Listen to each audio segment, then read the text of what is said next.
Good evening, everyone. It's Monday night, and welcome to the Tilton Talk Show, sponsored by Small Affordable Cars. I'm Paul Hitkis, and tonight we're joined by Mr. Road, Mark Adams. Good evening, everybody. All the way from the USA, doing his best impression of Wayne Rooney, is Mark Meredith. Evening all. Craig Courtney. Good evening all. Alan Watton. Good evening. Chris Brown. Good evening. And saving the best till last, Claire Giblin. Good evening. He knows how to say the right things, doesn't he? So there's only one place to start. I want to wish King Charles a speedy recovery after he's been recently, in the last sort of few hours or so, diagnosed with prostate cancer. So I'm sure I speak for everyone here when we want to send our best wishes and wish him a speedy recovery and all the best. So Start us off then, Rob. You was there, weren't you, Saturday? Obviously, we narrowly lose the game 1-0. And from what I saw, I was too busy bopping to Gok Wan, as you all know. So I'll hand over to you and Claire to talk us through the day and the game and everything. Just give us your thoughts. Cheers, Paul. I thought we looked really comfortable for most of the game, to be fair. I mean, I'm surprised Albion are in the top six if that's the level of performance. They look so average. They were there for the taking. Game-wise, their support was... When Claire will back me up on this, their support was silent virtually. They didn't seem to have a lot to get excited about. We looked really comfortable first half. I think Pritchard he only played a half, but he was my man of the match. It's just getting the ball in the back of the net. It's just we're crying out for a striker now. Even when we had the chance where Long hit the post second half and it sort of rolled across the goal mouth, there's no one with that killer instinct, and that kind of summed it up. There's nobody there to just dive in or to just get on the end of it. And we just 2/3 of the pitch we look good, but it's just the final third. Dembele's decision making was terrible at times. And it's sod's law, they go and break, and that man, I'm not going to say his name, but he's the one who ended up scoring the winner. But loads of positives. I think it's only a matter of time before we do really click and we do sort of beat someone convincingly, which. I think we'll do that on Friday. I'm convinced we'll win on Friday, to be fair. It was just a good performance, just disappointing that that final third, we don't look threatening at all. I mean... Yeah, that's why forward players cost the most money, isn't it, Mark? Because they put the ball in the back of the games. And exactly. That's it. That's it. But loads of positive. Yeah, Claire, how was your day? It was a really good day, to be fair. We got there quite early. Thank you to the cricket club who let us in, even though they didn't want away fans in because of obviously what happened the week before. Went down there, obviously met Robe. So Robe stood next to me and actually had a quiet game next to me. I don't think it was, he heard me in full voice. I know that a lot of West Brom fans said that we were some of the loudest support that they've had. They were really quiet. I couldn't believe how quiet they were for an actual derby. They only woke up when they scored. I think it's saying what Robe said. I think they weren't the best team we've played this season. I'm surprised they're that high up. We just lacked that clinical finish, that somebody to unlock the door. I thought the subs were a bit strange as well. I knew Buchanan was on a yellow and they did attack down the wings as well. But bringing Bacuna on at right back was a bit of a strange one. But Pritchard was brilliant. I can't wait to see him carry on playing in a blue shirt. I thought Miyoshi had a good game. Jay was a bit quiet. But the first half, you were like 0-0, we'll go in and then we'll see what happens. And all of a sudden, Pritchard gets taken off at half-time, which obviously we know it's a calf strain now. But that was a bit of a strange one. But that Sung Ho was quite good, actually. He impressed me as well. We were unlucky. We were really good on corners. That's one thing that we beat them all day long on corners. I just think we could have played it on the floor a bit more. They were massive. They were such a tall team. And me and Ro kept saying, we're just launching it up to Pritchard, who's about 5'4". You got Miyoshi, who's tiny as well. So we lack the height. But they scored a goal against the run of play. And then obviously we had the incidences with Bacuna, but him at the end coming over to clap us nearly caused a riot in the Blues end. I'm surprised that he didn't get a booking or anything. So fair play to Laird, who pushed him out the way, to be honest, because we were stood there, and all of a sudden there was about 100 fans just came bombing down by us. But yeah, it's a shame, really. I was really expecting something, but I think it's a must-win on Friday, and I think we can beat them, but we need to win against Sheffield Wednesday and Blackburn, because all of a sudden we are creeping slowly lower down. And I think we've got to defend properly as well, haven't we? Well, the goals that we've conceded in the last 2 games, we conceded 4, and I think all of them are pretty avoidable, to be honest. You got to close the man down crossing the ball, and it happened at Leicester, and it happened again on Saturday, and you get the wrong side of your man then as well when the ball comes in. Then he's got an opportunity to finish, and that's exactly what happened on with Vardy's header at Leicester and on Saturday as well. So but yeah, Craig, give us your thoughts, mate. And just before you do, obviously you mentioned Juninho Bacuna there as well, Claire, and in the stadium. Obviously, did you see much of what was going on with that at the time, or all of a sudden it stopped? Yeah, all of a sudden it stopped. So where all the hassle was for the Wolves fans, it came from over that way. And all of a sudden, Bacuna called the referee over, and it stopped for about 5 minutes, was it, Robe? And they were talking. Yeah, it was good 5 minutes. And we knew straight away something could happen, and his whole demeanour dropped. Yeah. Like, at the end, I genuinely thought he was going to cry. And he just looked straight at the Blues fans and just clapped for his face. He was glazed. He was not nice enough to, he wasn't nice to see at all. And it's second time now, it's just not good enough. No, it's an absolute disgrace, and it needs to be clamped down on now. They need to do something more to try and stop it, because anyone with that mindset going to a football match, if they've got any intention of doing anything like that, then as far as I'm concerned, they should be banned for life. Well, West Brom are the main people for black players. If you look in their history, and if you look how many black players that they've got playing for them, it does not make any sense. It doesn't make any sense. No. Can I just say, because I watched it on television, I got a close-up what was going on the touchline. And basically, the chief steward, who they called, didn't want to know. He just kept looking and going, no. And Bacuna was pointing the bloke out. He kept going, him there with the glasses. And they didn't want to do anything. They just, and the commentators, which we'll probably go on to a bit later on, they said, right, he's making a fuss over nothing. If anybody said anything like that, the Albion fans would have heard it. Well, I did hear it. They didn't do anything about it. I mean, it was dealt with very, very badly, and he got very upset because he kept saying, "It's him there. That's the guy." And they just stared at him. If he'd gone mad.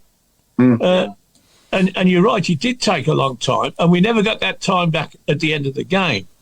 And as for that Villa idiot going over to our lot, I mean, he should have been red carded for that and banned for a month, because that is ludicrous, absolute lunacy.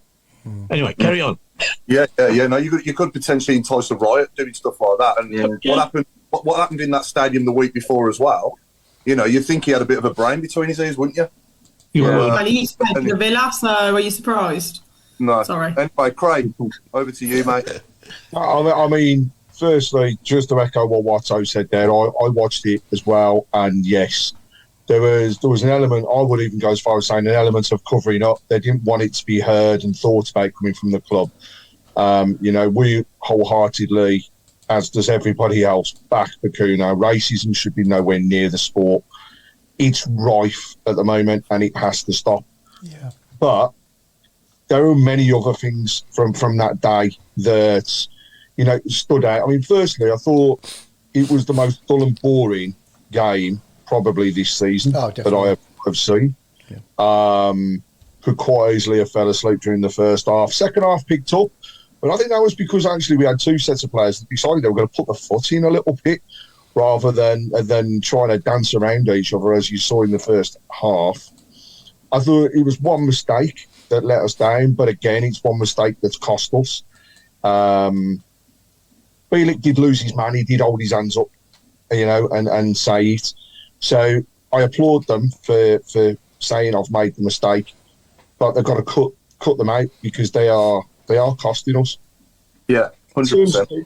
In terms of the rest of it, yes, Pritchard showed some fantastic touches, and I tell you what, I was talking to somebody earlier on and saying that boy can whip the ball, and his crossing was superb. And what I'd like to see actually is Djukovic on the pitch when he's whipping those balls in, because if we can put this at a pinpoint accuracy, we're going to put them away constantly because they were just superb.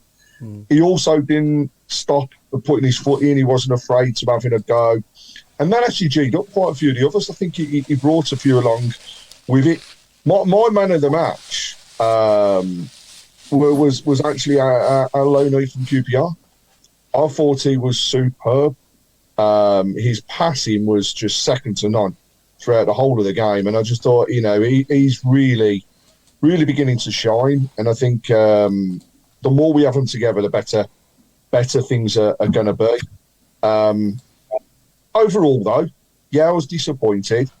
Then I just look at it and think, I agree with Mark. How they're in the top six, and if they stay in the top six the way they're playing, they've got absolutely no chance. There'll be a better team that will come into there and take over. But they didn't show too much for me. We showed enough that I think on Friday we'll get a result up at Hillsborough. And on that front, the club get another 1,400 tickets today. Yeah. So it's going to take our following to just shy of 3,500 if we sell all those, which I think we will. Yeah. So it'd be phenomenal. Friday night on the TV and 3,500 back in your TV. It's not the cheapest place to go to either. No. Never has been. No, never has been. No. Over to Mark Meredith in Dallas, mate. Give us your thoughts, and I presume you watched the game, did you?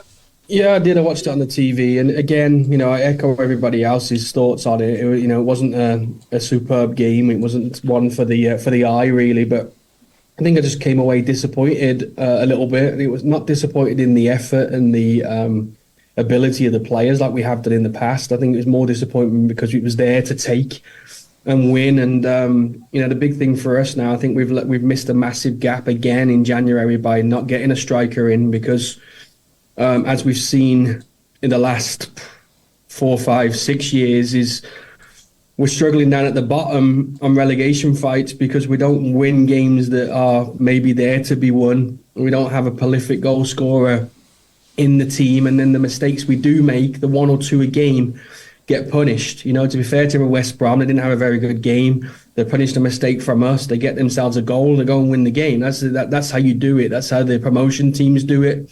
You scrap and you get your 3 points. Craig totally beat me to it on the Dizal one. I thought the Dizal was a real shining point. You watch him on the field. He wants to get around. He's everywhere the ball is. He wants to have it, which is great. Seems like he's full of confidence. His passing's great. His final pass maybe a little bit, let him down a little bit a couple of times just with that through ball.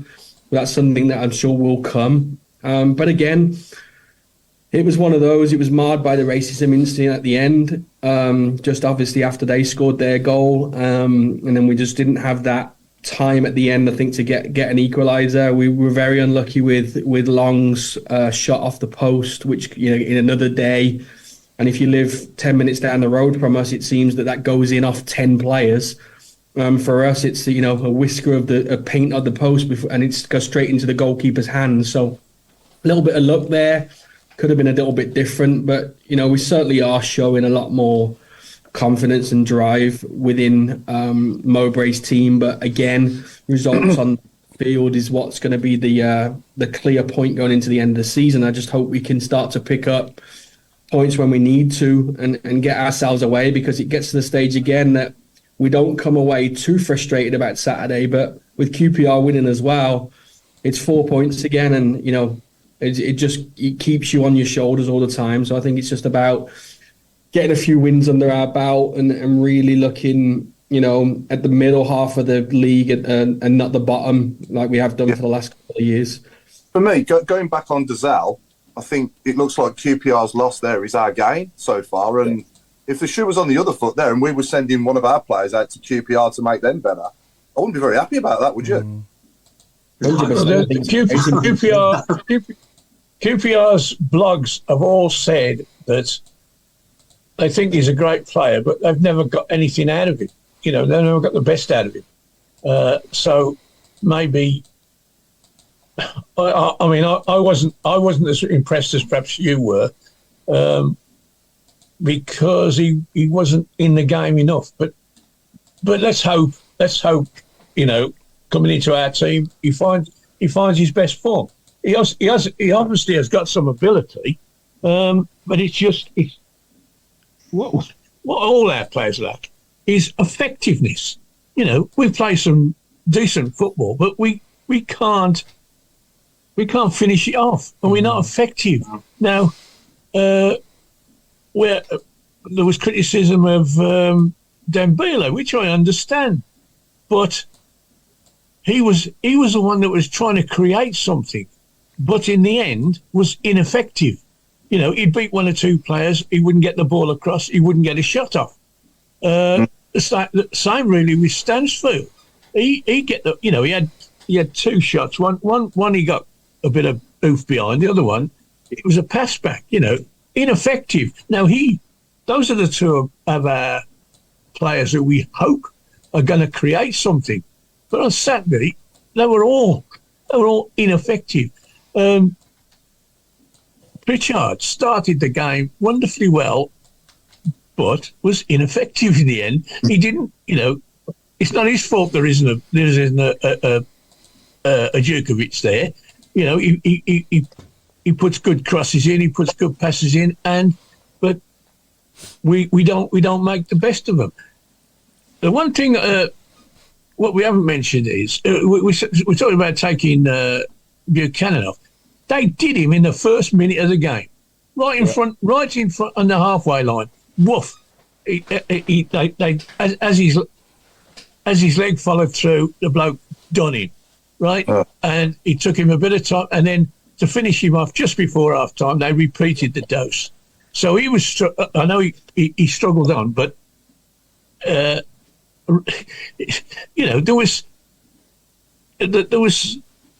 was things like that going on that were annoying me. Come on, referee, you've seen what's happened there.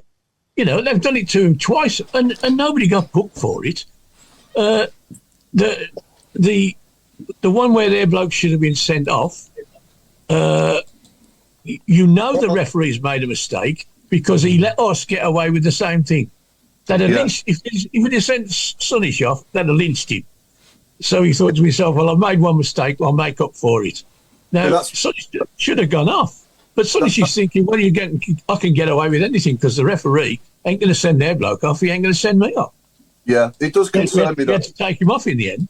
Yeah, but Buchanan is one that concerns me. If he gets injured, we don't have anyone in the same street to go left back. No. Whereas if Laird gets injured, we got Drama. I know Drama's injured at the moment, but he's deputised for Laird really well at right back. And and don't get me wrong, Longello comes in and does his best, but he's just better going forward than defensively. And Buchanan's such an important player for us. But another thing that's concerning me as well, and I wasn't aware of this, Steve Portman has said that they were getting abused as well on the way out, and West Bromwich Albion and West Midlands Police are investigating into that as well. So have we heard about that? Yeah. Being abused by I've heard a bit about that. It's not fair, like just ridiculous for a football match. Who was abusing who?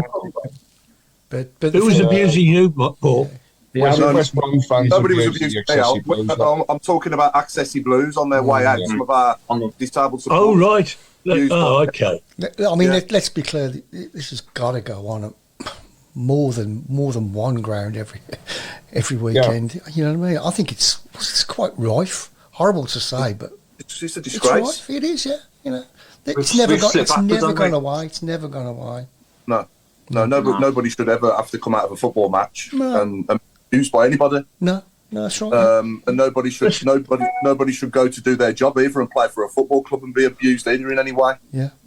The thing is, we give the people the airtime. The more we talk about it, the more they get the airtime, and then they actually. Spot on. It sounds daft. You want to highlight the problem, but actually, it just brings it more to light, and then people think we've won. We've got her. We're going to do this again, and it'll get heard and heard and heard. It's happened at Coventry. It's happened at Birmingham. It probably happens, at Birmingham as well. I can't say that you don't hear different things, because I think everybody hears comments that could be construed as being derogatory. But at the end of the day, it has to be stamped out. How they do it, I do not know, because you can't stop everybody. And let's face it, the West Brom fans will have heard it. You're right, Watto. They'd have heard it around them. Yeah. But they're not going to in one of their own. It just doesn't happen. And it would happen at every single ground. It would. It does have to stop. How they do it, I just do not know. The one thing I can say is I encourage everybody to report it. There are mechanisms to report it.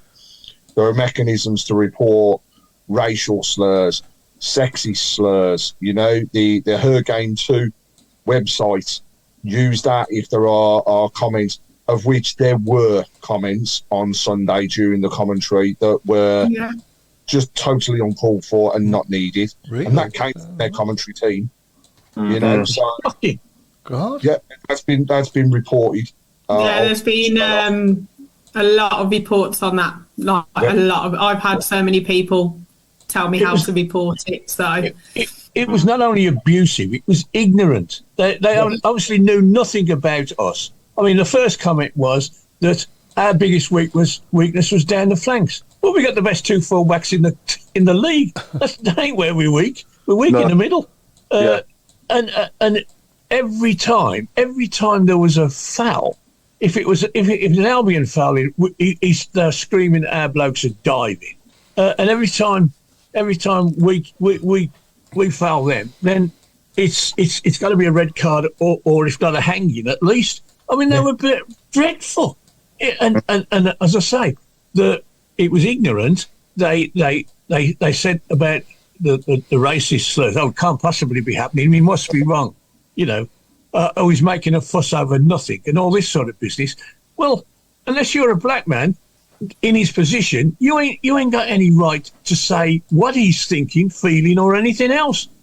No. And he ain't likely to make it up, is he? I mean, goodness me. You got to have a bit of pride, surely, and start making things up about people is ridiculous. But that's what they were accusing him of. I mean, I was annoyed with our performance because, you know, I sat here and I thought we're never going to score. We're never going to score. And of course, they get one clear-cut chance, and in he goes. And I'm thinking, here we go again. And then listening to this lot talking about it, you haven't put my blog out yet, but when you do and you hear it, I watched it again myself afterwards, and I said, did I go over the top here? Because I was so annoyed, and it came across in what I said. You know, I was going to ring it up and say perhaps you better edit that, but no, let it go. You know.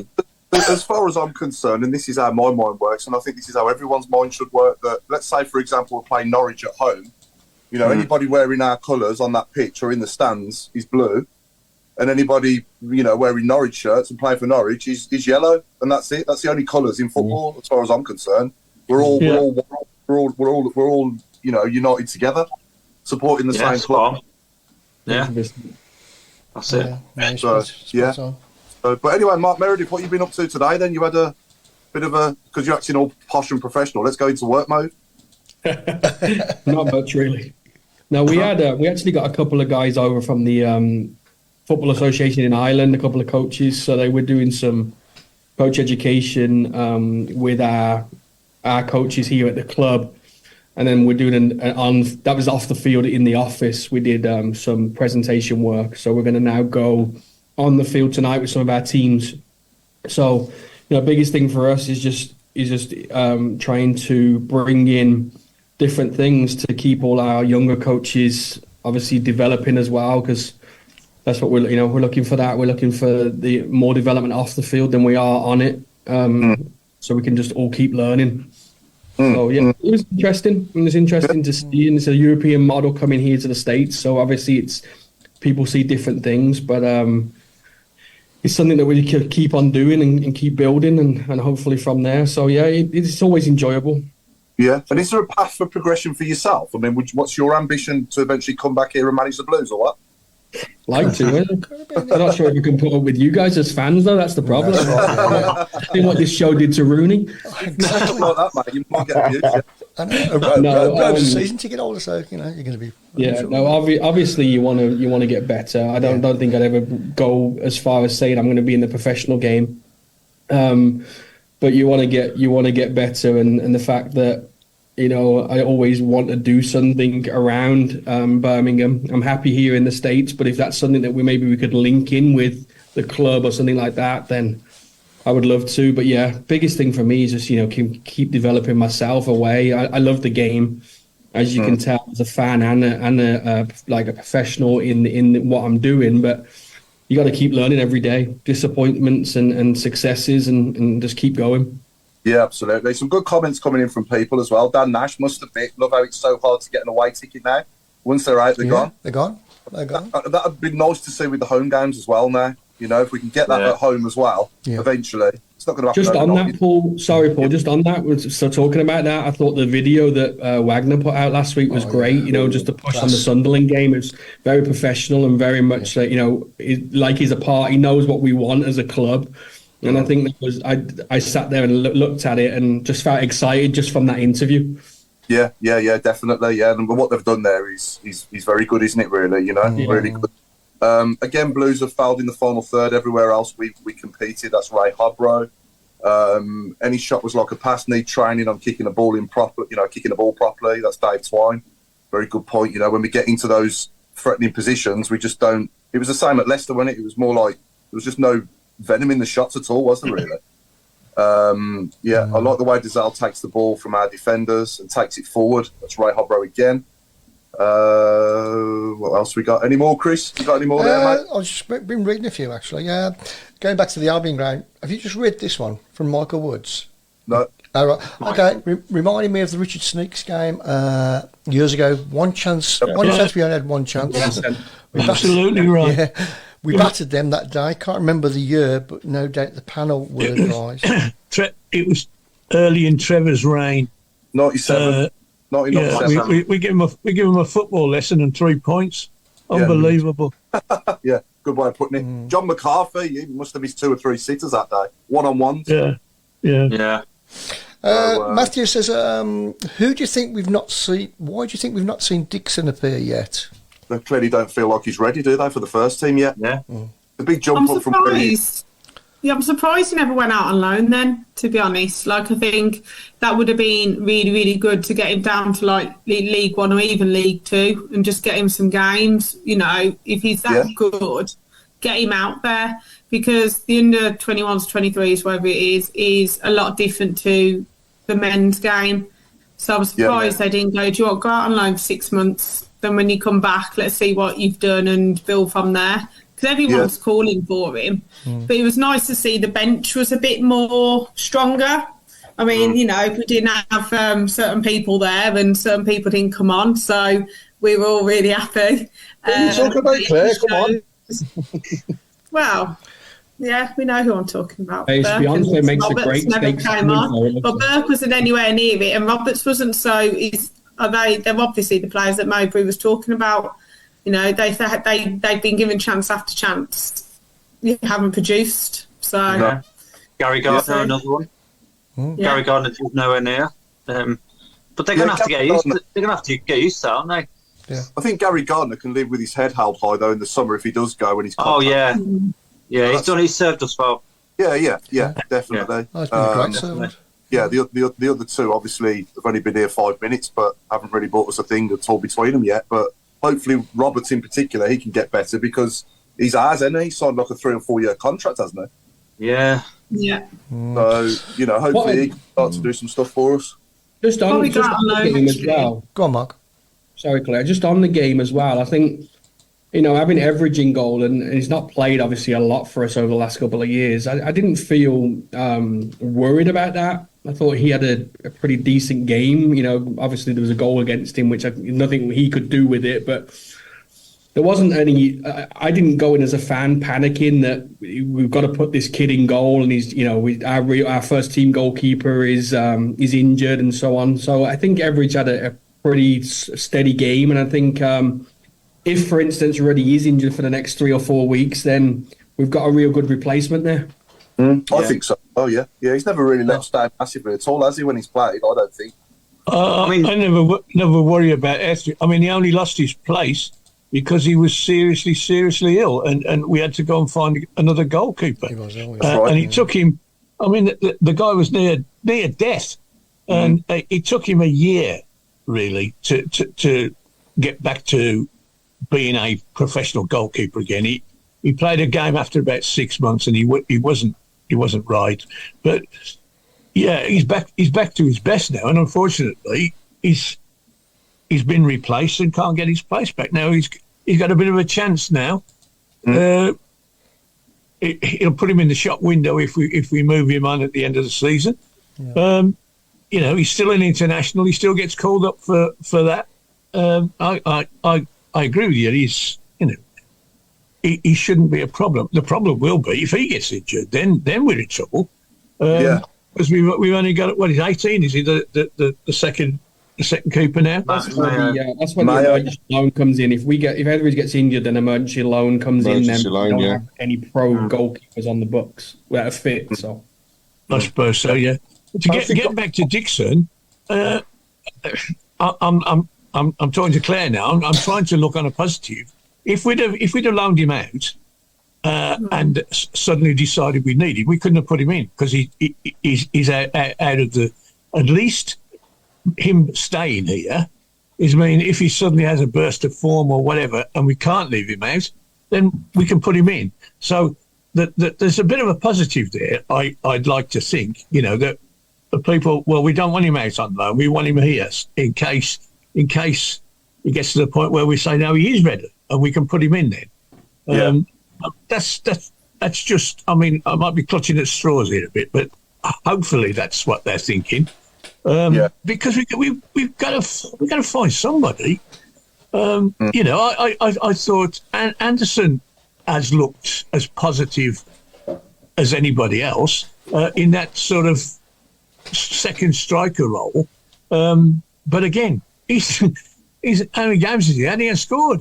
And on that one as well, Alan, if you look at it now, Anderson's obviously been told that he's not required to, so to speak. They were asking him to go out on transfer deadline day to Rotherham, and that was the fact that probably why we didn't bring in another player was because Anderson decided, no, I don't want to leave. And to be fair to Anderson, he said, listen, I want to try and fight for my spot.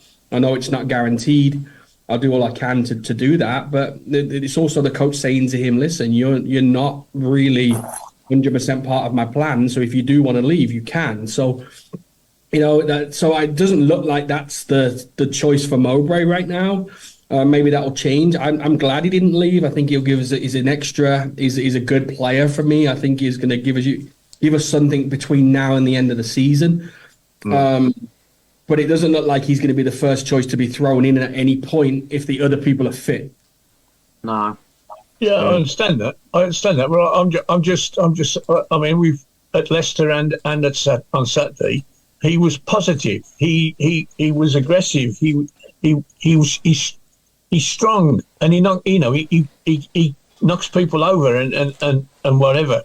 Now, again, like all the others, he's not effective. He doesn't finish the job. And much of that was down to the fact he doesn't play, though. And I guess this is what comes down to consistency in a team. Is then down to not swapping and changing your players every 5 minutes like we had under Rooney.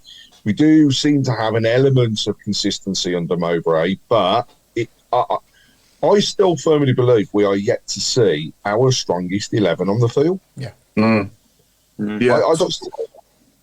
thing we haven't done in a little while is the off the field and on the field ratings out of 10. Where we all at now? Claire, I'll start with you.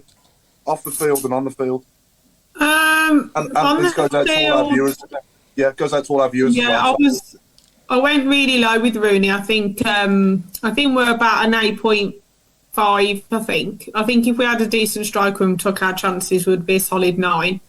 I think the way we play, we do move the ball a lot better. The possession we had on Saturday was where we wanted it to be. We just need to be more clinical, and I think they've still got a lot of work to do within the pricing. So Sunderland is lovely, but if you don't know anyone who's gold and platinum, you don't get a free ticket for being part of the initiative. It's still £30. So it's still a lot. So it's a bit like, oh, so they can get it for a tenner, and I'm still paying 20. No, sorry, £20 more, so 30. So I think they do need to re-look at the pricing, I think. So I'd probably give that probably a 7.5. I just think the pricing can be quite a lot. Get more people in. Yeah, just bring back kid for £1. That used to work, didn't it, back in the day? As a season ticket holder, I'd rather it be full. So at the moment, we pay for season ticket holders in the Tilton about £17 a game. So if you did adults for £20, or if you did it like once in a while, like once every so often, where you got an adult for a tenner, bring the kid for £1, I'd rather it be full than like Blackburn's. Apparently, there's hardly anyone going again, and you need, you want the atmosphere and more people come in. The youngsters are the future. We don't get them in sooner rather than later, we won't have a future. Yeah. Sorry, Paul. I was going to say, I'm the same as Claire. Most of us here are season ticket holders, and I don't begrudge anyone for having a cheap deal, as long as it's full. I don't mind. Where are you at, Mark, with off the field and on the field now?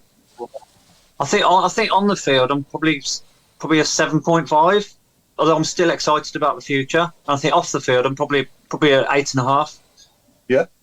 Yeah, definitely. I can't, to be honest, Paul, I can't wait until summer. No, I think that's going to be, it's going to be hopefully the best for a long time. But Alan, what's yours, mate? What are you? I enjoyed the gaffer's speech about Sunderland and all the rest of it. But sitting on my shoulder is a little man saying, "But they gave a job to Wayne Rooney," and I can't get past that, to be honest. Yeah. Was it hotter? God bless them for everything they've done off the field, but they employed that man, and I cannot get to the bottom of it. You are intelligent, very successful businessmen. Why did you make a decision like that? And that stops it being an 8 or 9, and it cuts it down to a 7. We've thrown away 35 points, 37 points. Just we threw 30. Half of that. Where would we be now? Goodness me. Yeah. Good point coming in from Jason Hughes, actually. To give some perspective on prices, I pay £16 to watch Weymouth in the National League South. So everything's gone up, hasn't it? Everything. It doesn't matter what it is. So... How much did you pay at Weymouth? £16. Yeah. Well, Hastings are a division below that, and they charge that. For seniors, it's £9, which is as much as I actually pay at Blues per game. Yes, football's not cheap anywhere. No. You really have to go down to the real low echelons where they charge you a £5 or whatever. Eastbourne are in the conference proper, and they charge 20. They're rubbish. Chris, what are you, mate? Just going back to what Alan said regarding the appointment of Wayne Rooney, we have to remember these people that are in the hedge fund and Wagner, they're not footballing people. They have actually been advised by somebody, and I think that's really the person we should be aiming our problems at with Rooney. Yeah, but we don't. There's no point looking back now, though.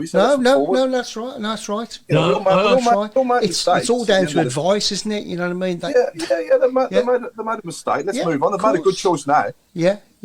So they've rectified it. They haven't let it go on and on and on like we did with Zola, have they? It's not gone on for ages and ages. And Cottrell and all these completely stunk the place out for too long as well. Yeah, they've made a mistake, and let's move on. Let's move on. Yeah, exactly. Let's just move forward. It's even got out of my mind, to be honest, that he was even here now. Yeah. So, but anyway, Chris, what are you? I'm probably I'm off the field. I'm probably on about an 8.5 maybe. On the field, probably about the same-ish. Okay. So it's improved massively on the field, then, hasn't it? I'm getting engaging from this. I think so, yeah. Craig? I think I'm about in the lines of 8.5 off the field. And I think 7.58 on the field at the moment. And, just going back as well on some of the comments that have come through on the boards of what people are saying, and it's valid what they're saying. Ticket pricing, first of all, to Claire's point, is too high. People are saying, we look at the games that are upcoming, and yes, they've done something for Sunderland, but we've got a midweek game against Blackburn where actually I think the most expensive ticket price is £35. Yeah. It's half term. They've missed the trick. Yeah. Because there's one time you're going to get kids out late. Yeah. It's during the school holidays. So that should have been kids for a quid game and an opportunity. But also, there's a fair few others saying, great that they have rewarded those people that are going away from home and the platinum and gold members. There has been a question asked how much of that is down to the cock up over the West Brom tickets, which perhaps it was a little bit of a smoothener for what had happened. But I don't begrudge those people. They spend thousands of pounds, not just on tickets, but travelling. So I don't begrudge them anyway. What I do think they need to do is look at the whole supporter base. Because as a season ticket holder, I'd love nothing more than to bring another 3 people down to the ground at a reasonable price. And I'm sure we would all do it. Yeah. Also, one other point that people have raised is, yes, we made a mistake with Rooney, but they soon picked up the guts to sack him. Yeah. Exactly, yeah. And also, the last one that I'll shout out from the board, we made millions because of Rooney's name. Yeah. That part, we can't take away, and I wouldn't say anything else. No. So, and last but not least, Mark Meredith, what's yours, mate? Yeah, I think I'm still a 7.5 on the field. I'm certainly getting there. I think I love Mowbray. I love the style of stuff he's bringing in. I still think that actions speak louder than words, so to speak, as well. And we need those results. We're still only 4 points off the bottom. We need those results. We need to drag ourselves away from that as quickly as we can. But I think we will. That's where I'm at with that. Off the field, 8.5. I think they've done a great job of turning around what was a dreadful period for the club. Ticket wise, you hear about the city and the community being so important and whatever else. Now we have our own community department. People know very well. I worked in the department myself.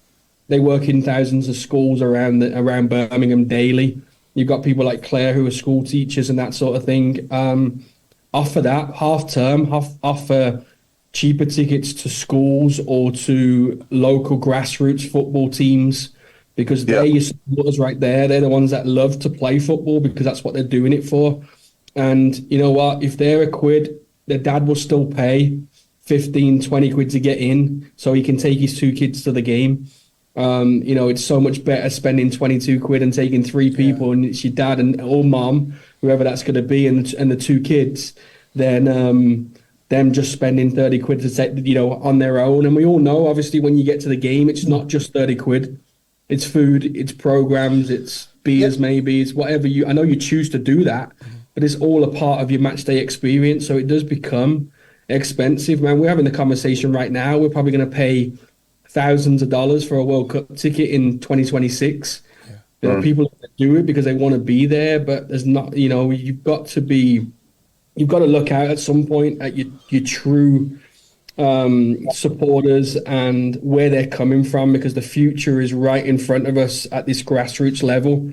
Get these kids following them now, and again, it'll just continue to go for years. Mm-hmm. Bill Meat's asking, how did we make millions out of Rooney's name? I was going to answer that. I don't know. I didn't say it, but I don't know. I'm intrigued to know what the answer is. So, to answer both Bill and Jake, first of all, Jake is shocked at the remark. We had additional income to the value, to my knowledge, of around £1.5 million to £2 million within a couple of weeks of Wayne Rooney being in the club through sponsorship, additional TV revenue, various things that came in because of his name. Now, I'm not advocating one little bit the appointment of him being there.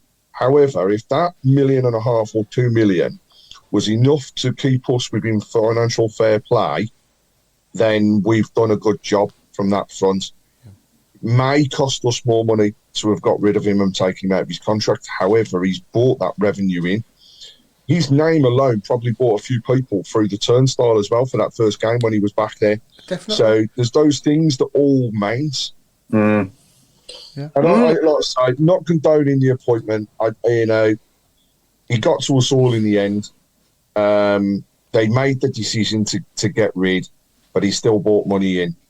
There's a couple of others as well. Steve Portman shouted out, just to let everybody know, Sunderland game, right? So they've put out the video of Wagner, but there's also 5 incentives. Claire's mentioned one of them for the platinum and gold supporters, bringing people in at a reduced rate and a certain number. There are, Mark, great shout with the schools. So for Sunderland, there are 1,000 tickets that are being given away by the club to schools. Schools have just got to apply and see if they qualify for that criteria. There's also an incentive around grassroots football. So one of the third incentives on there is £90 for 3 adults and 15 kids. Right, that's a great offer. It is. The other one, obviously, is reducing the prices down. Still too high, but they have reduced the prices.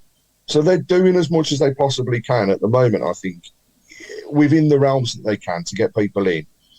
I do wish we could go back to the kids for quid, but I actually now begin to question how much of our pricing may be being dictated by the EFL and the FA themselves. I know from an FA Cup perspective, for example, they stated a minimum price. Now, people will say when you state a minimum price, you expect to be, given a good day and everything else. There's a lot of work still to do at St Andrews. Do I think we'll see a sellout at Sunderland? No. Do I think we'll be close? Yes. But the only way we can do it, and the only way that we can show these owners is to get people back down there. And to me, I go back to this midweek game against Blackburn, right? Do a ticket that was £50 for both of the games across that weekend and that Tuesday night, and kids maximum of a tenner. They'd have got 2, 3, if not 4,000 more people going down to the ground. So ticket pricing is definitely an area for discussion. And they are doing some things, but they can do more. Does anybody think that maybe getting to buy a ticket is complicated for a lot of people? Does anybody else think that? I mean, like the old days, you could just turn up. Wouldn't it be great to have a section of the ground where you just turn up?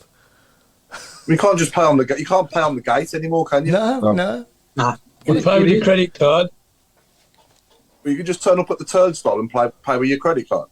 No, you can't. You can't. But you should be able to. You should be able to. Yeah, absolutely. I can understand them not wanting cash. Yeah. I can. Yeah. I've noticed a good question from Lilypad Chris a while ago, and just for a bit of fun this is as well. And I like stuff like this, as we all know. Yeah, it's a good question. If we could all play for Blues, what position would we play and why? And also, what manager, if any, would you not play under and why? I'll go first. I'd obviously want to play up front because I want that euphoria of scoring a goal in front of the Tilton. Yeah. And I wouldn't want to play for Steve Cottrell because he'd probably put me on the left wing if I was a striker. Who would you want to play for? Just adding to that question, Paul. If there was one manager that you've seen, who would you want to play for? I would say out of everyone I've seen.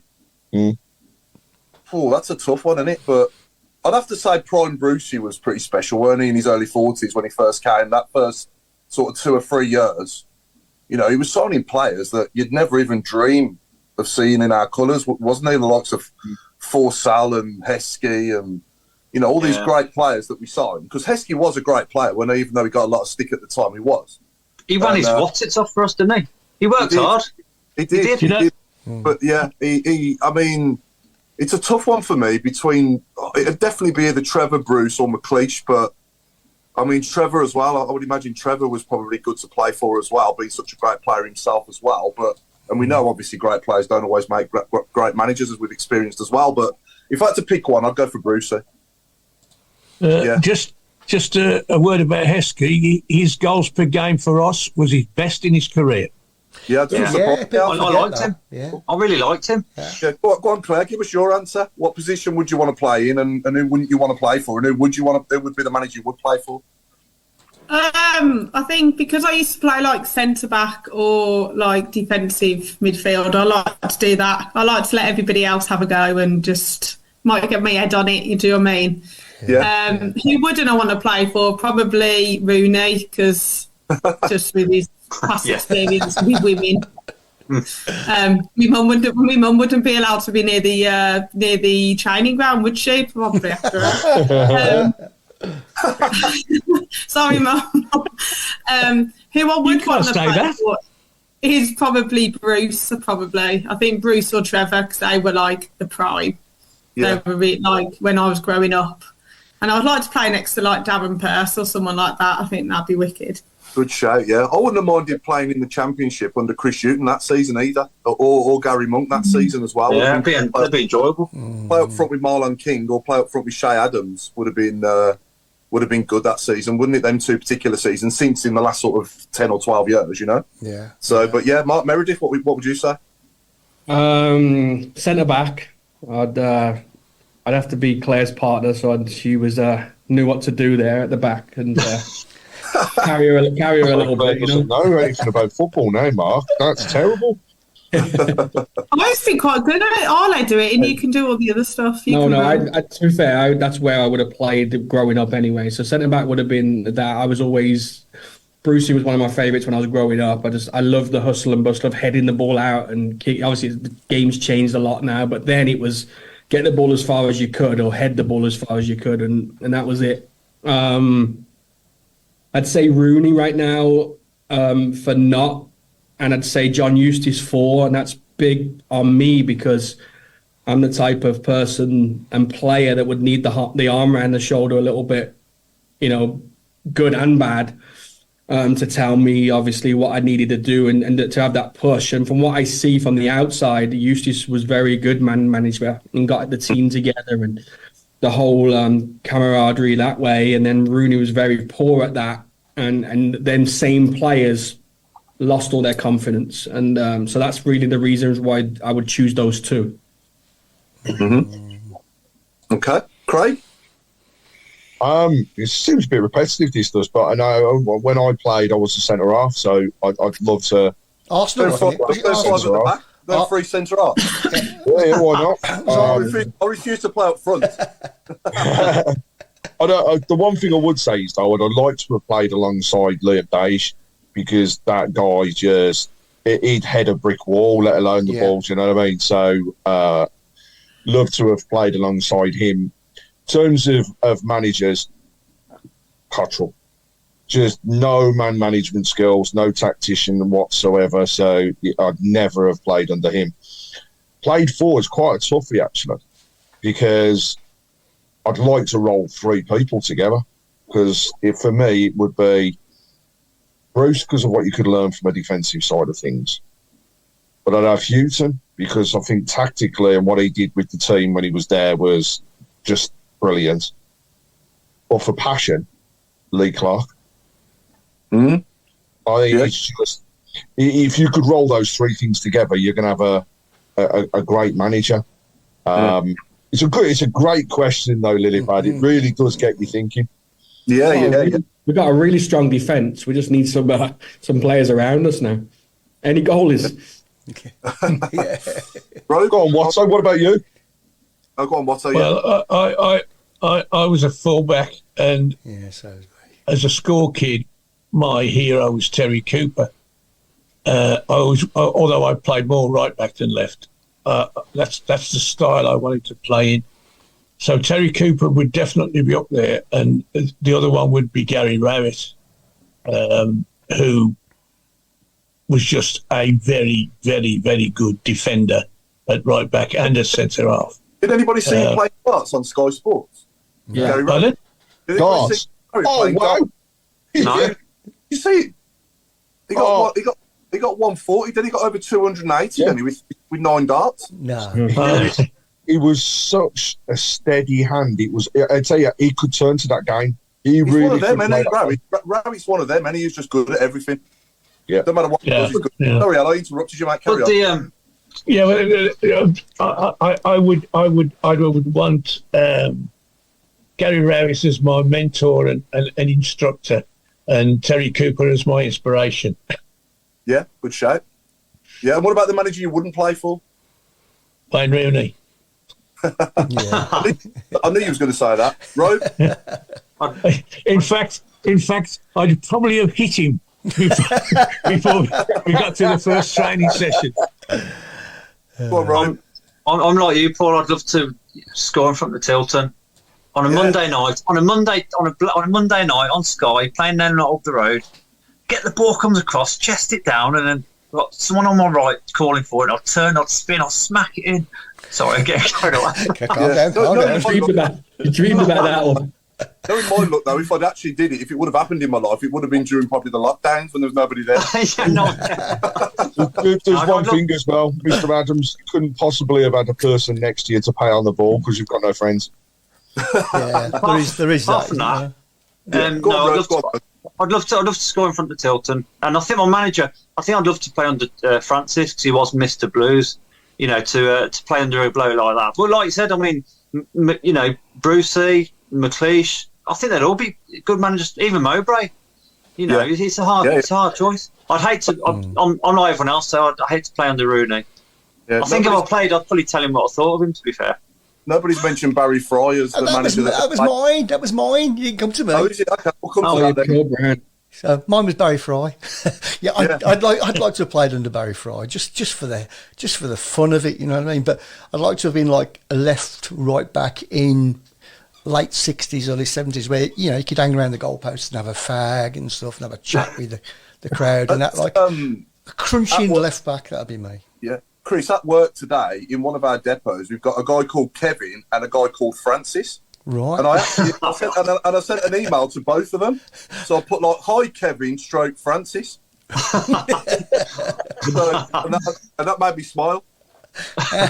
You could play up front next to Big Kev, couldn't you, Chris, for Barry Fry? Oh, you could play anywhere, Barry Fry. I mean, anybody could have played. And what position would you play? I'd probably go left back. Yeah, that's Alan's left back. A crunching left back. You know, anybody comes near me, just take him down, take him out. Is that what you played when you played? Yeah. And what about the manager you wouldn't play for? Probably be Cottrell. Yeah, or Rooney. Yeah, both of them. Yeah. Okay. I've just got to read out. I'm sorry to interrupt, but I've got to read out Nigel Mann's comment here. He's just being realistic on the board, and he's saying, "Mark Adams, you should be left back in the changing room. # no mates." He's got a mate now, Robe. We got famous over the weekend, so you've got me now. Yeah. That's it. That's a cracking picture that was. No, she's just Phil. I'll set the direct debit up. So you're the new Philip Ollie. I've been binned off, Mark, but for you. I'll stand next to me for a game, Paul. If you can cope with me for 90 minutes at the Blues, that's it, your friends. And Lilypad, who asked the question, has actually said herself that she'd play as a centre forward under Barry Fry. Definitely wouldn't want to play under Cottrell or that thing from down the road as manager. Can I ask a question and throw it out to viewers as well? If we were playing for Blues and we couldn't play at St Andrews, what away ground would you like to play at? Villa Park. Villa Park. Yeah, I want to score a hat-trick in front of the Old Ten. I just wanted to mention that I actually did have a shot at the Tilton when I played for Birmingham Boys, which just missed. And I also had a shot at the Holt End when I played in the cup final at Villa Park, which just skimmed the crossbar. Imagine the fame. That's as close as I got. Imagine saying that you scored. School report for Watto, must try harder. Yeah. Exactly. Sounds like one of our strikers. Yeah. I played in something called Bring Your Boots about 6 years ago, 2 years on the trot, and in the first time I played, I got a pre-assist. I actually played it to one player who passed it to the guy who scored. So that's pre-assist. When did that come around? I just invented it, Claire, because I did it at the Blues. I just remember last time you invented something, it suddenly got around. Bounce back ability. And unbelievable. Unbelievable. All right, can I ask another question then? Go on, then. I'm on a roll here. All right, if you could play against an opposition player and swap shirts with that player, who would it be? Oh, I've got a counter question to that. Just in the game today, in the modern game, if you could play against any opposition player and they swap shirts with you, who would you swap with? Today. Jude Bellingham. Jude Bellingham. Yeah. Yeah, Henry. They didn't play No, No, You it's from don't play today. now, Craig. Come on, You wake on up. about, are you on about now or Yeah. modern football? Now. No. I'll say it again for the third time, Oh, Courtney. for God's If you could play with someone... Lionel Messi. Yeah, good shout, Mark. Bellingham. Bellingham. Oh, I'm saying Jude as well, yeah. Yeah. I can't believe Claire didn't go for Ethan Laird. That's a chance to get his shirts off. Well, I blew. He looked straight at me, didn't he, Mark, the other day? And Yeah, I he just did. went, "Mwah." I just want his shirt or a video or something. I'm turning into Mark. See, 90 minutes, and I'm being like, please get me something. Just to reverse that question, who wouldn't you swap a shirt with? Any And Van der Vile Hoek. player. Any of them look right. Yeah, any of them from around the corner. Yeah. Let's kill that. I would love to play against a Bangor, but I certainly wouldn't want his shirt. He wouldn't have one when the game finished anyway. Yeah. Yeah, so You're full of tears. we got anything lined up, Craig? Any squad game or anything? No, do you know, I haven't done a squad game for Oh, today, for but God, one if job you is give go. me, if you give me 5, I'll do it for you just today.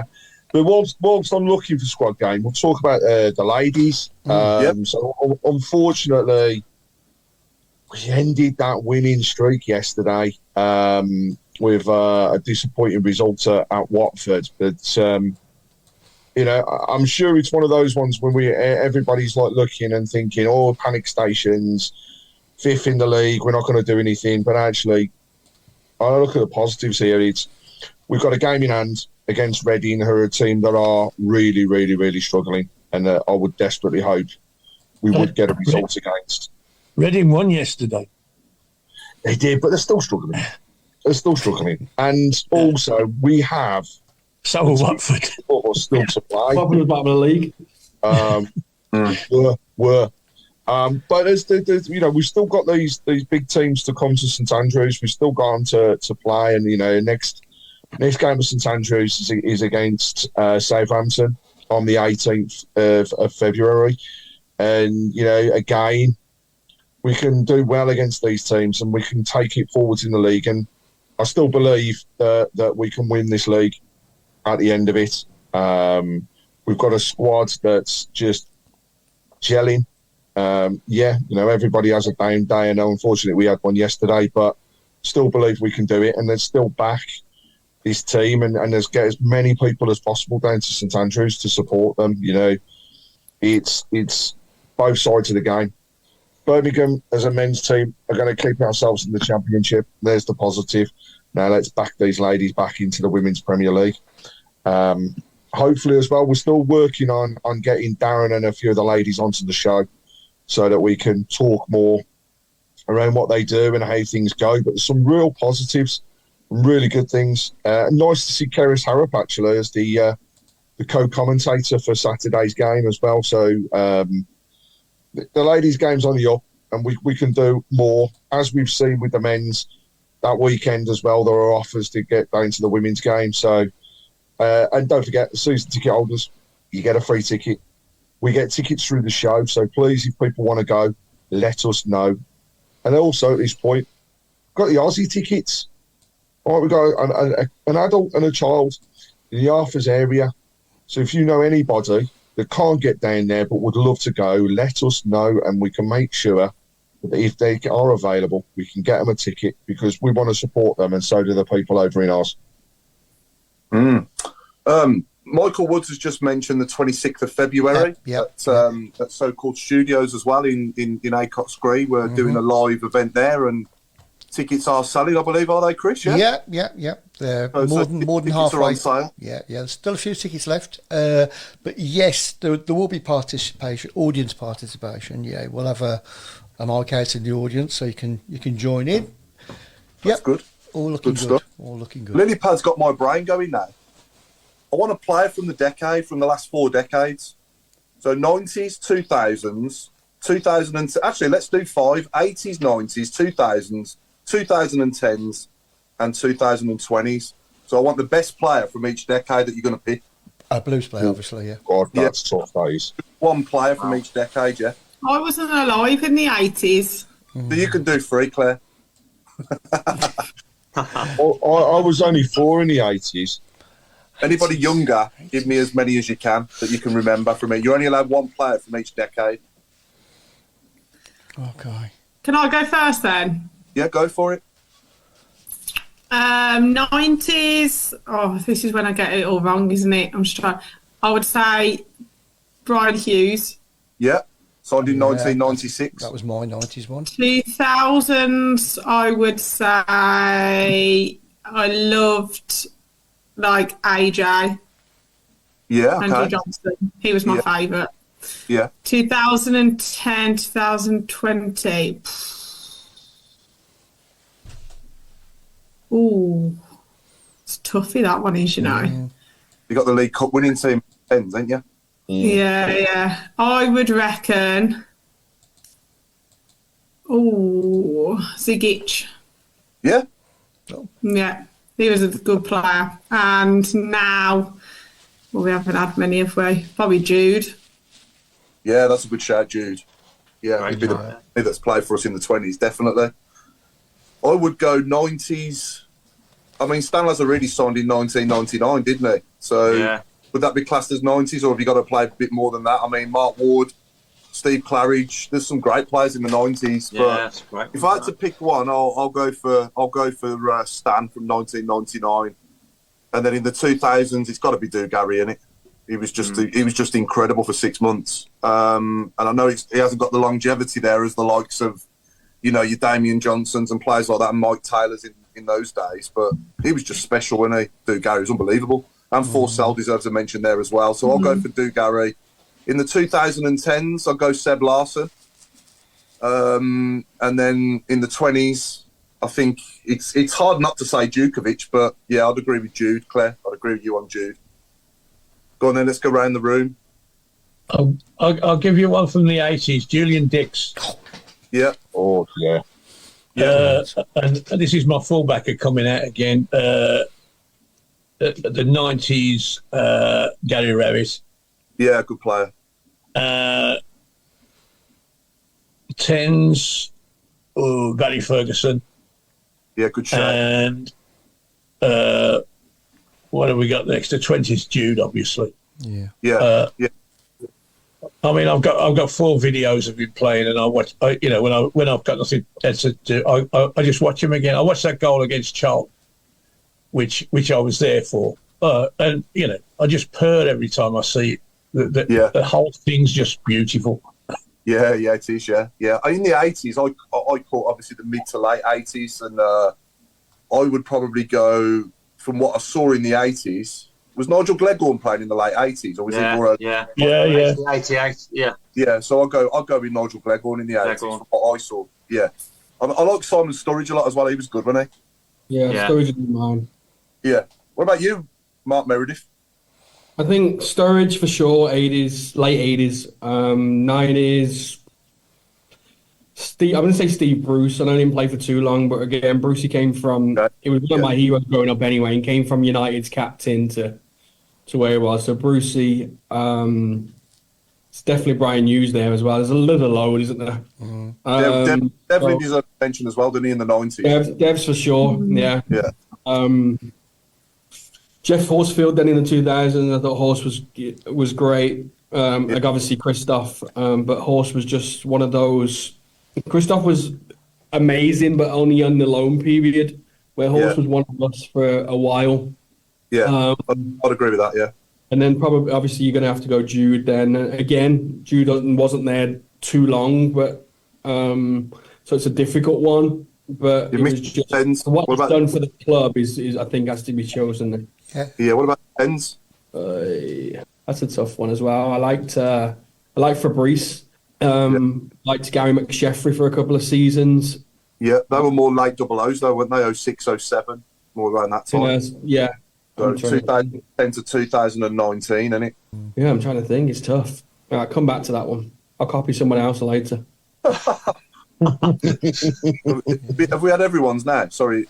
Yeah, I'll go 80s. 80s, Gleghorn, you know, and that goes into the early 90s as well, actually, you know, across that one. Yeah. The lights, you know, I think it really is tough. I'd probably say Steve Bruce, actually, into that time. Into the 2000s. There was one player that for me was massively underrated by a lot of people, but was phenomenal for our club, and that was Kenny Cunningham. Oh yeah, what a player! Jake Birmingham, Folorunzo Akenla for the 80s, Miguel de Souza for the 90s. You mate Bonk's just come up again as well, Rogue. Eric Bonk for the I said that last week. Yeah, I know you did. Back. Ferdinand Coley and Bernard's son. Great team, great five-a-side. Sorry, Craig, carry on. No, I was going to say the 10s. I am really struggling with the 10s to think of just one person that stood out. The now, I'm like, Jude, yes, everybody can say Jude, but Djukovic, he's just been solid for the club, and you know he wears his heart on the sleeve, and he'll just be remembered as forever Birmingham City. So I think for me, I'd put him in there. I'm still struggling with the 10s, you know, who would be best. Another couple of my favourites in the 90s, Louis Donowa and Jonathan Hunt as well. Yeah. Jonathan Hunt, class, weren't he? Hunt was on a par with Hughesy, wasn't he? We were sport with flair players in that time, weren't we? We had Jonathan Hunt and then we had Brian Hughes, didn't we? One after the other. Great. Very similar players, Paul, weren't they? What was Forsell? What decade was Forsell in? Was he in 10s? 2000s. 2000s. Yeah, 2003 Forsell signed on loan originally, and then we signed him, didn't we, after that? Yeah. Well, the 2010s, Craig, you could have Stephen Carr.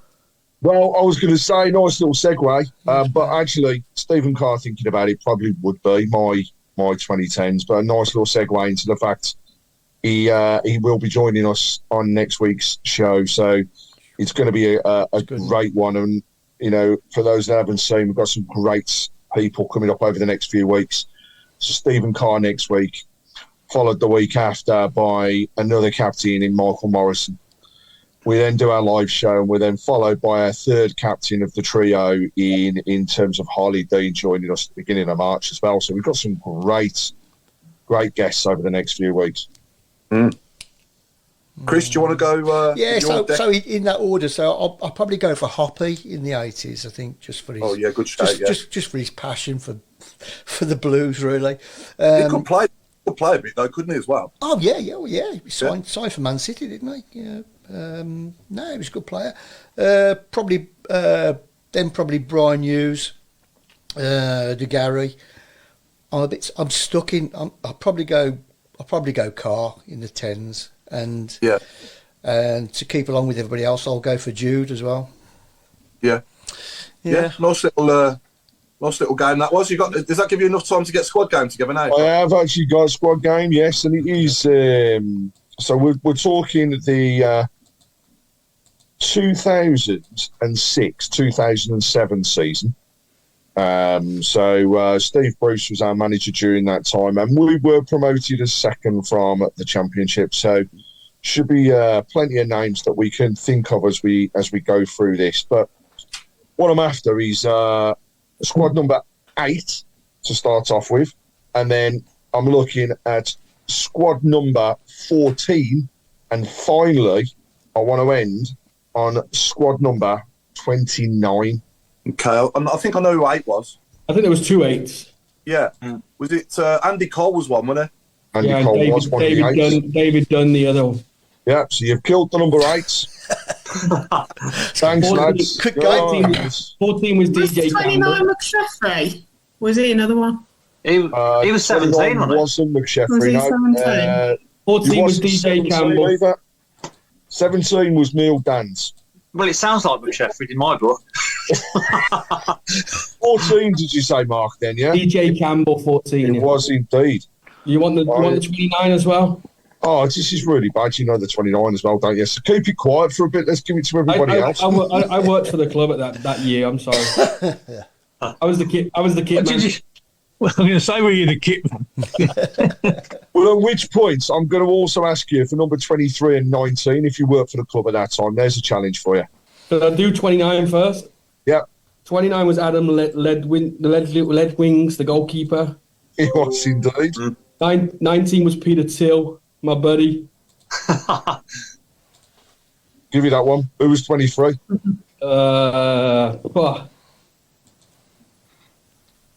Matthew Burley. Oh, Jesus, you got that as well? I am impressed with your knowledge this time around. No, that was a good year for me. You've upset Paul that much that he's dropped off as well. He's asking to come back in. Shall we let him in or what? No. Can I just do a quick shout out? Because I met Richard the other day at the West Brom game, so it was lovely to meet you, and thanks for the support you give us on the show. I don't know.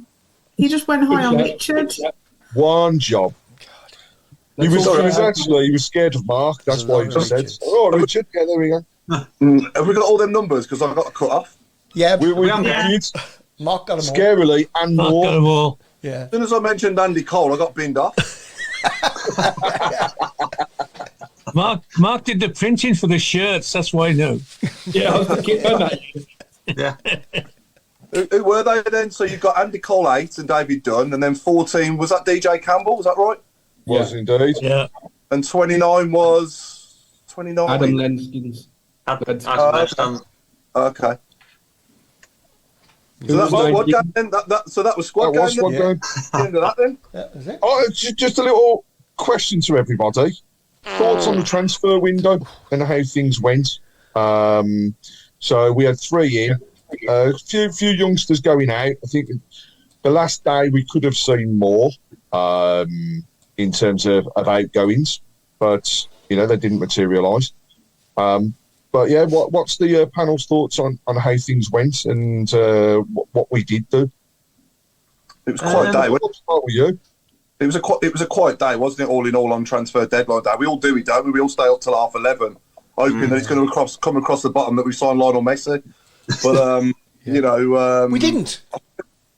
Josh Andrews.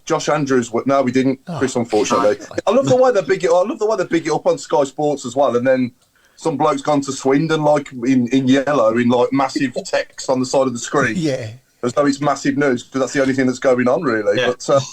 But Josh Andrews went, didn't he? Where did Josh Andrews go? Remind me. Was it Gillingham? Was it on a permanent? Yeah. Yeah.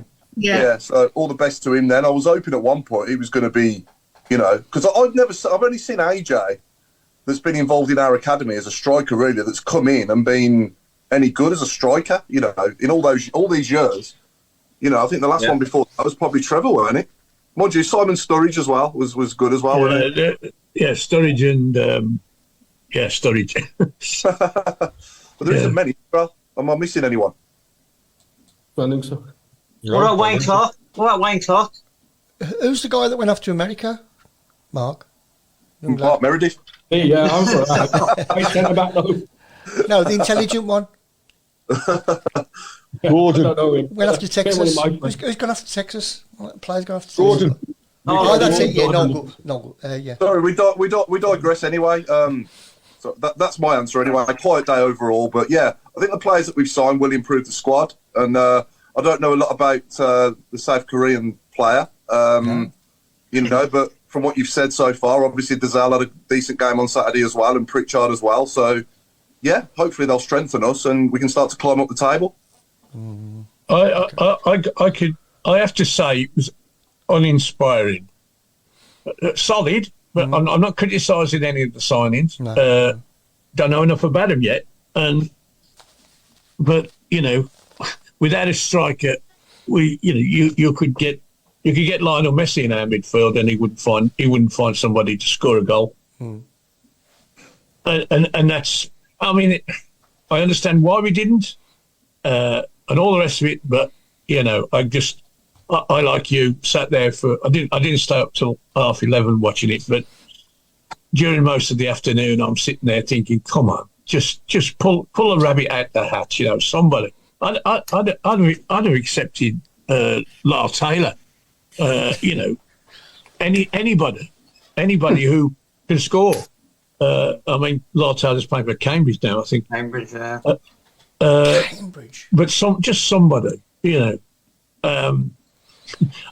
thinking about it, I'd have accepted Josh Andrews, because he always looked like he was going to be the replacement for Dukey, wasn't he? The big lad, and he scored goals, good with his head.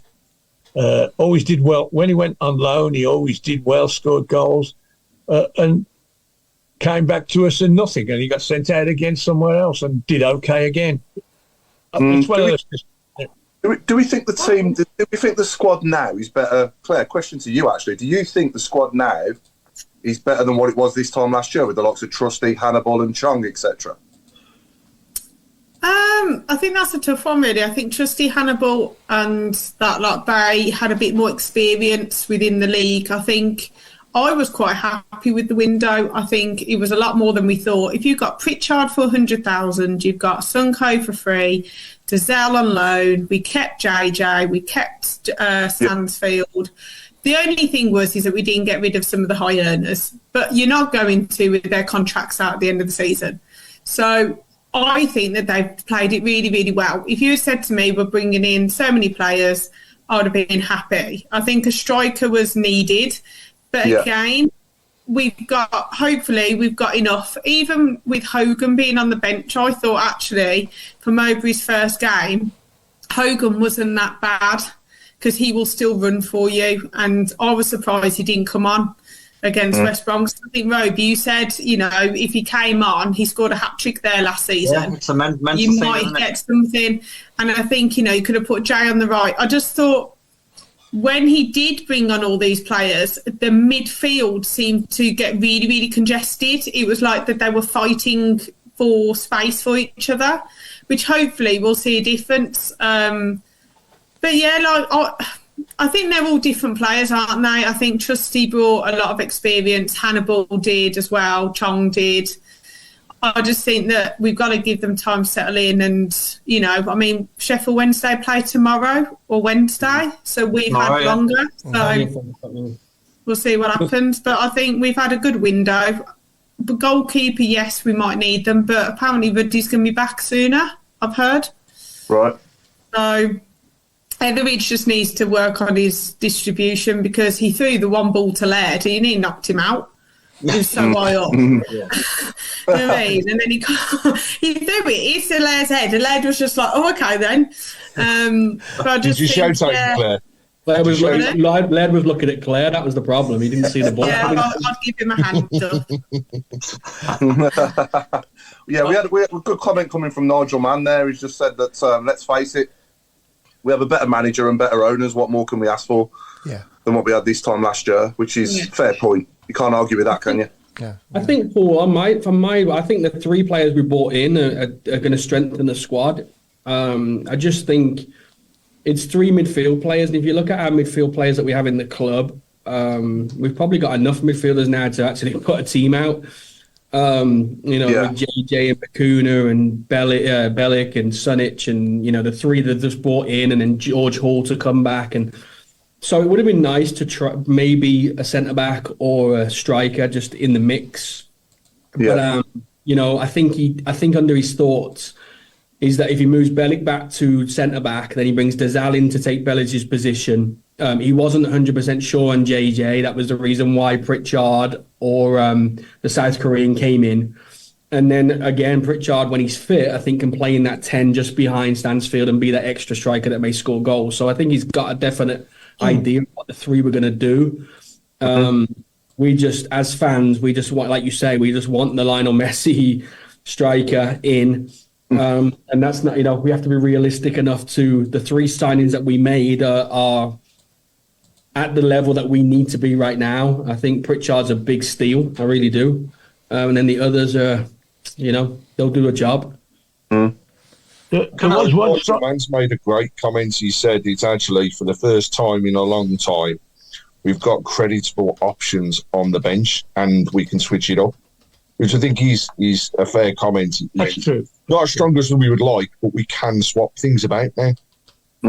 Yeah, no, you have to have a bit of strength in depth because we have been, well, in all my life watching the Blues, really, we've been roiled, by injuries, haven't we? We always have injuries, don't we, at Blues? It's always the same, and you do need quality players to come in and replace them, just so that you don't miss them as much. And dare I say it, Claire, you're probably going to pull me up on this, but Laird's the best right back we've got. Don't get me wrong, but I thought Drama really did cover him well, didn't he, when he played? Yeah, I think Drama is an overall player, isn't he? He can play on the left, he can play in the middle. I would definitely sign him out of probably all the people on loan. He would be, he can play anywhere. Even if you put him up front, he'll probably still do a job for you. So I think he would be one that you would go for. Yeah. But hopefully he's back sooner rather than later, because I think we did need him, especially, with Buchanan and that. But would you drop Long for Sanderson? I think we do need Sanderson back in there for a bit of pace, I think. Billick and Sanderson together would be probably the main thing. Yeah. Any more questions coming in for us, Chris, or comments? There's quite a few, but I think we need to move to predictions, don't we, as well? Okay, yeah. I'll start us off then. I'll go for 3-1 Blues on Friday night. Craig? I'm going to go 2-1 Blues Friday night. Mark Meredith? Nasty little 1-0 away. Nice. Claire? Well, I'm hoping, because I'm literally flying there from work, I say a 3-0 win, so we'll see. Robe? I'm going to say 2-1 as well. 2-1 Blues. Okay. Watto? 2-0.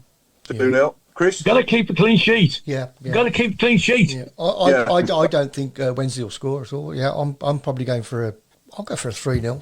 Nice one. I hope you're right. A lot of people on the message board are going for 2-0s. We've got Mandy Irvine says that it'll be Blues winning 2-1. Nigel Mann reckons, unfortunately, it's going to be a board draw. Trevor Malloy said Blues 4-2. Steve Kimberley says 2-0 Blues. Scarily, Chris, there's a lot of people saying they want it to be 6-0 and for you to present the show naked at the live show. I'm ready. Oh. Thong and Bucket are ready. But there's a lot of people also saying that if that happens, they want a refund. If you wear a thong, our special guest will have to be Chong, so we've got Thong and Chong. And he won't be wrong.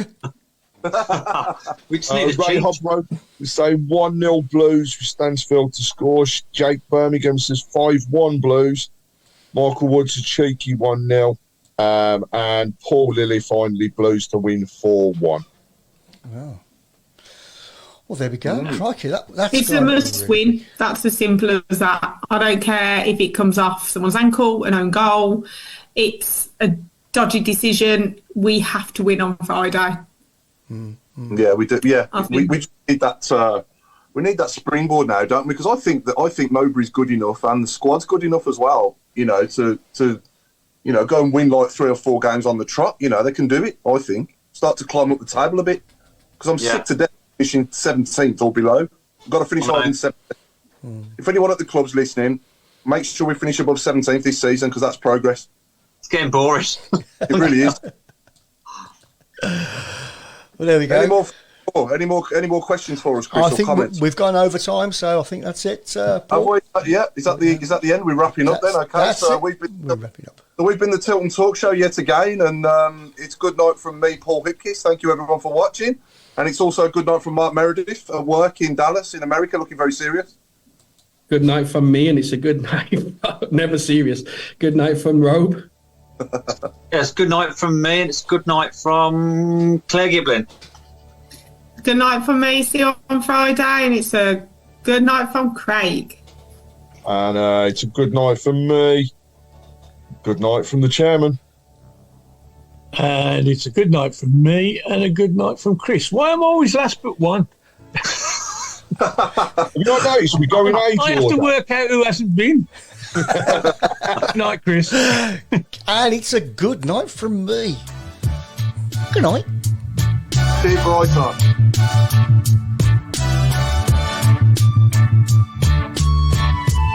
Hi, John Boy.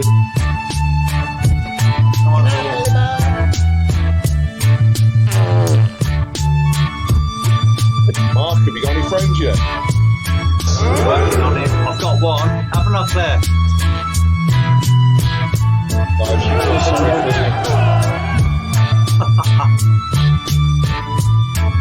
I'm going to have to fight this. Got a date before the Sunderland game. Set it up. Yeah, who's buying the drinks from? My friend is. Cheap bacon.